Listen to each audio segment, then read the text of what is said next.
Let's talk a little baseball right now. Obviously, we basically have reached the midway point. We're halfway through the season, and we've got the All-Star game coming up. So what I want to talk about now is kind of the experience. What is the All-Star game really like? I've gone to a couple of them as a fan just to kind of take it in, and it's definitely a good time. It's a lot of fun, a lot of people there as well. What do you make of it, really?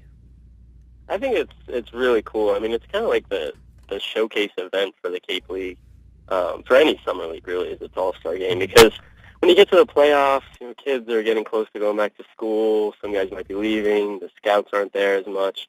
So the All-Star game is really it. That's like the biggest it gets, and it's usually a really good game. Major League All-Star game might not be, but Summer League All-Stars, these kids want to show their stuff. Crowd's big.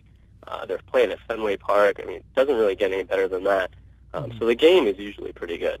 Yeah, that's the thing to really note about it is that, this is a game that every year they played at Fenway. It's always fun. I was joking with you before when we were talking on the phone. Haven't gone to this a couple of years. Haven't actually worked right across the street when the game has been going on. The Cask and Flagon is one of the local bars, and everybody just seems to pour into it. I mean, there's a ton of bars. There's a dozen bars right around there, but it seems like the Cask and Flagon is where every single person, whether they're from in town or out of town, they all go there. They go to hang out right beforehand. And what's hysterical about it, this is the game during the summer league. You don't get a ton of parents of the players that come up. Once in a while you'll see a handful of them. But the All-Star game is truly the event where all the players, the families come up. They come to watch their kids play.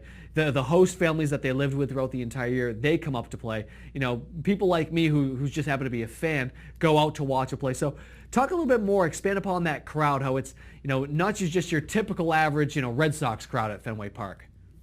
Yeah, that's true. I think you'll see a lot of jerseys from Florida and Arizona and all the schools where these kids are from, because, like you said, the families will be here, the host families will be here. Everybody's really proud that these kids made the Cape League All-Star game. And I think you get a lot of fans of the teams coming up, and then you get kind of the casual fans. So it's definitely an interesting mix.